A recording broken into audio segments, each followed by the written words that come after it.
بسم اللہ الرحمن الرحیم الحمدللہ رب العالمین والعاقبۃ للمتقین الصلاۃ والسلام علی سید الانبیاء والمرسلین اما بعد فاعوذ باللہ من الشیطان الرجیم بسم اللہ الرحمن الرحیم رب اشرح لی صدری ویسر لی امری واحلل عقدۃ من لسانی یفقہوا قولی ربی یسر ولا تعسر وتمم بالخیر وبک نستعین الصلاۃ والسلام علیک یا سیدی یا رسول اللہ، الصلاۃ والسلام علیک یا سیدی یا حبیب اللہ۔ تو کل ہم نے 14ویں پارے کی تفسیر کا خلاصہ پڑھا تھا، جس کو ریپیٹ کرتے ہوئے ہم اپنے آج کے پارے کی طرف چلتے ہیں۔ یاد رہے کہ ریپیٹ کرنے کا مقصد یہی ہوتا ہے کہ جو بھی کوئی نیا ہے جس نے آج سے دورہ قرآن شروع کیا ہے یا آج سے ویڈیوز دیکھنا اسٹارٹ کی ہیں، آج سے ویڈیو کو جوائن کیا ہے، آج سے قرآن پاک کو جوائن کیا ہے، تو اس کو پتہ چل جائے کہ ہم نے لاسٹ ٹائم کیا پڑھا تھا اور کون سی صورت ہم پڑھ رہے تھے۔ 14ویں پارے میں ہم نے قیامت، اللہ کی رحمت، شیاطین کا کردار، قوموں کے انجام اور اللہ کی رحمت نعمتوں پر غور و فکر کی دعوت دی گئی، یہ پڑھا تھا۔ پوائنٹ نمبر 1 سورۃ الحجر، قرآن کی حفاظت اور پچھلی قوموں کے انجام پڑھے تھے۔ پوائنٹ نمبر 2 سورۃ النحل میں اللہ کی نعمتیں اور توحید، قیامت کی آمد اور اللہ کی قدرت کا ذکر اور حلال و حرام رزق کی تقسیم کے بارے میں پڑھا تھا۔ ہم نے پڑھا تھا سورۃ الحجر میں قرآن کی حفاظت، شیاطین کی سرکشی، پچھلی قوموں کے انجام کے بارے میں اور نبی کریم صلی اللہ علیہ وسلم کو تسلی دی گئی اس حوالے سے۔ سورۃ النحل میں ہم نے پڑھا تھا کہ اللہ کی نعمتیں اور حلال و حرام حکمت کے ساتھ دعوت اور صبر کی تلقین دی گئی۔ تو آج ہم پڑھیں گے 15ویں پارے کی تفسیر کا خلاصہ۔ 15ویں پارے میں سورۃ البنی اسرائیل، سورۃ الکہف موجود ہے۔ اس میں معراج النبی صلی اللہ علیہ وآلہ وسلم، توحید، قیامت، صبر، آزمائش اور ایمان والوں کے لیے نصیحت کا ذکر ہے۔ سورۃ البنی اسرائیل کا دوسرا نام سورۃ الاسراء بھی ہے۔ اس کی کل آیات 111 ہے۔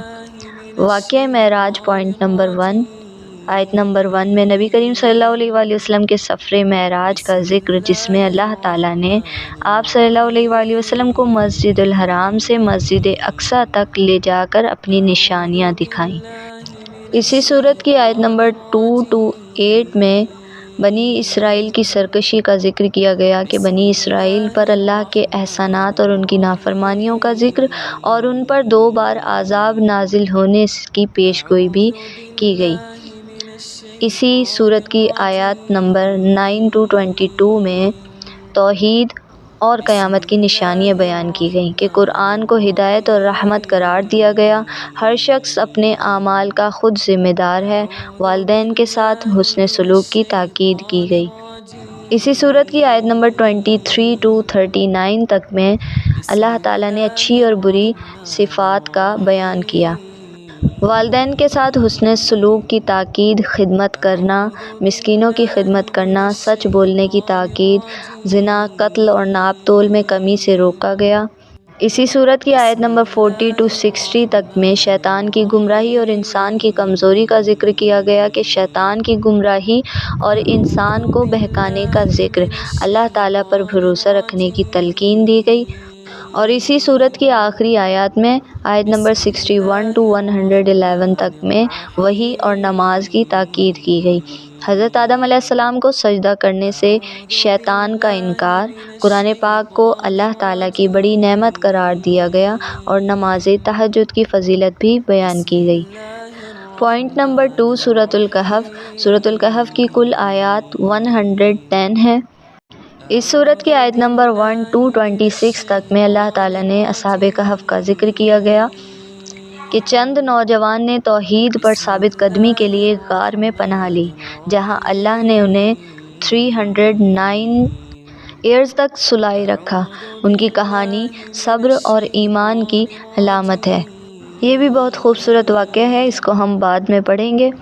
اسی صورت کی آیت نمبر 27 to 44 میں دنیا کی حقیقت اور آزمائش کا ذکر کیا گیا کہ دنیاوی مال و دولت کی حقیقت بیان کی گئی اور ایک شخص کے باغ کی مثال بیان کی گئی جو تکبر کرنے پر برباد ہوا۔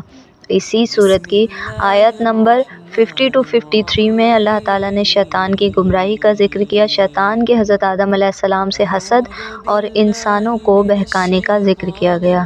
اسی صورت کی آیت نمبر 60 to 74 میں اللہ تعالیٰ نے حضرت موسیٰ علیہ السلام اور حضرت خضر علیہ السلام کے علم کے بارے میں ذکر کیا، یعنی حضرت موسیٰ علیہ السلام کا حضرت خضر علیہ السلام سے علم سیکھنے کا واقعہ بیان کیا گیا۔ یہ 3 حکمتوں سے بھرے واقعات تھے: کشتی میں سوراخ کرنا، ایک لڑکے کا قتل کرنا، دیوار کی تعمیر کرنا۔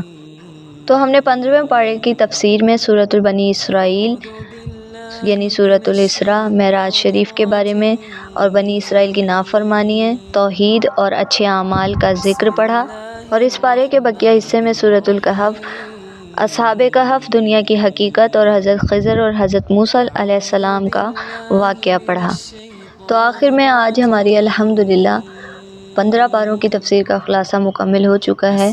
تو کیا آپ لوگ بتا سکتے ہیں کہ قرآن پاک کے پہلے پارے میں کون سی صورت موجود ہیں اور ان صورتوں کی کل آیات کی تعداد کیا ہے؟ جن کو پتہ ہے وہ ضرور بتائیں، اور جن کو نہیں پتہ وہ دیکھیں اور پوچھیں، یا پھر کل انشاءاللہ آپ کو اس کا میں دوبارہ بتاؤں گی۔ اللہ کریم میرا بتانا، آپ کا سننا اپنی پاک بارگاہ ہمیں قبول فرمائے۔ میرے بتانے میں، آپ کے سننے میں جو بھی غلطی، بے ادبی، کوتاہی ہوئی، ان تمام کو معاف فرمائے۔ وما علینا الا البلاغ المبین۔